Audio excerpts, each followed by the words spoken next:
name's Andrew Stump, and welcome to my YouTube channel.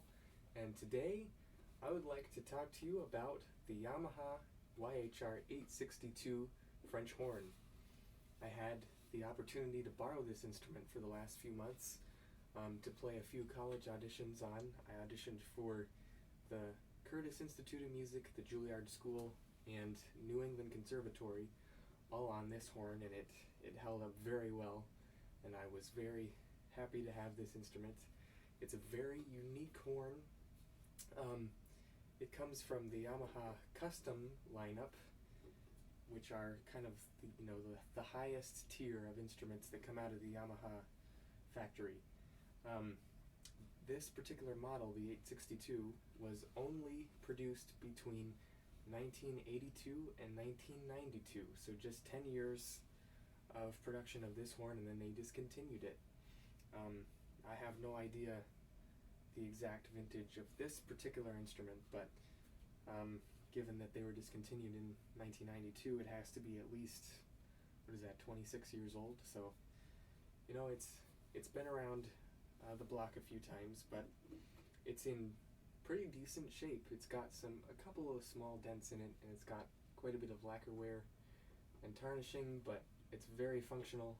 It still is beautiful, and yeah, so that's pretty cool.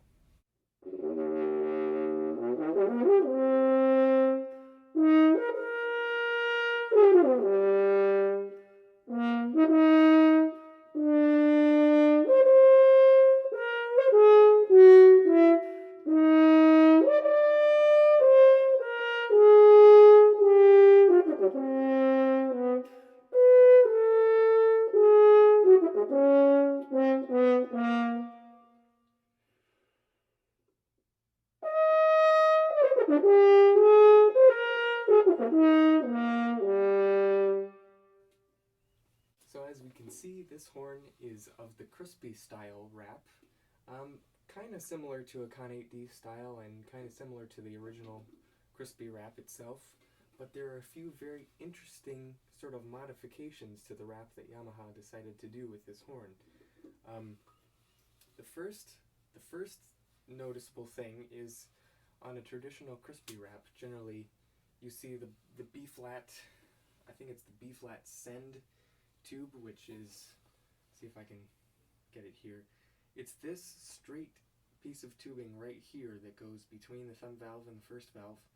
Usually you see that curve around. It'll come out this side and curl around and then go into the first valve, which creates kind of a sharp bend in the tubing like this, and it can create some extra resistance and the airflow that doesn't feel as nice when you play. So they tried to solve that problem by making it perfectly straight.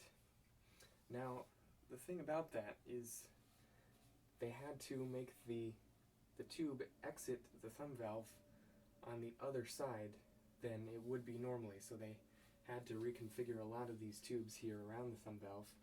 The F-send tube here, I think this is the F-send, usually would come out of the top here and sort of have a point right here, and then it would come around, but instead it just comes straight out.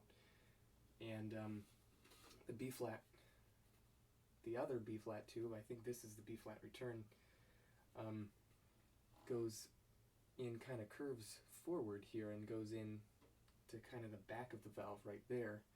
So those things are a little bit different than you'd normally expect, and the aim is to create an airflow that is just, it's easier and it doesn't back up as much, I guess. But one very interesting issue that this design creates, is the traditional crispy style horn has one of the advantages to it is that both sides of the horn flow in the same direction. So whether you're on the B flat or the F side of the horn, the air goes through the main valves in the same direction on both sides of the horn. However, because of this reconfigured system here, the B flat side of the horn actually goes the opposite direction now. So both sides of the horn don't go the same way. which is one of the drawbacks of the Geyer style horn, which is kind of the opposite of this setup, where traditionally that horn, the F and B flat sides go opposite directions, and it creates airflow issues and kind of bumpiness when you're switching back and forth. So it's interesting that they chose to change the design so they improve the airflow of the individual tubes going from valve to valve, but now the two sides of the horn go in opposite directions. Personally, I haven't noticed it to create any problems, but it's just interesting to observe that they have made that choice. So as we can see, this horn is made entirely of nickel silver. It's kind of getting orangish here where it's tarnishing, but this is in fact a nickel silver horn, as you would expect, I suppose. This horn has an extra large bell throat, and being of the crispy wrap, you would expect it to be of nickel silver.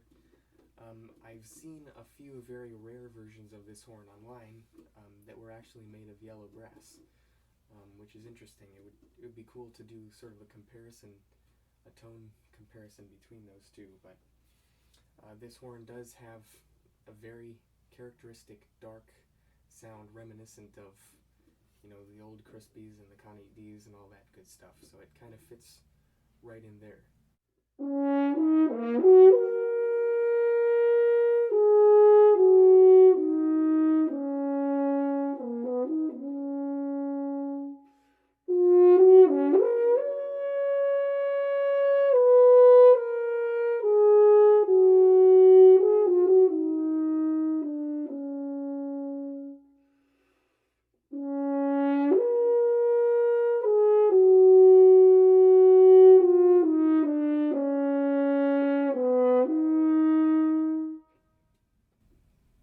So now I'll move on real quick to the playing characteristics of this instrument. This is a fantastic horn, generally speaking. My first teacher, who is retired principal horn of the Marine Band, used to own one of these for a long time, and he told me it was his favorite horn in the whole world, and he just loved the way it played.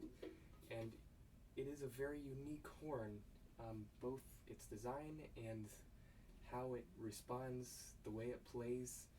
It's not like any other horn I've ever tried before. It has an ease that I don't really find on many other crispy style horns like this, you know, big belled crispy style horns. The upper register is very notched. You know, once you hit a note, you really lock into it and you stay there. And I don't find myself straining hardly at all up high. It also has a huge, thick, fat low register as well.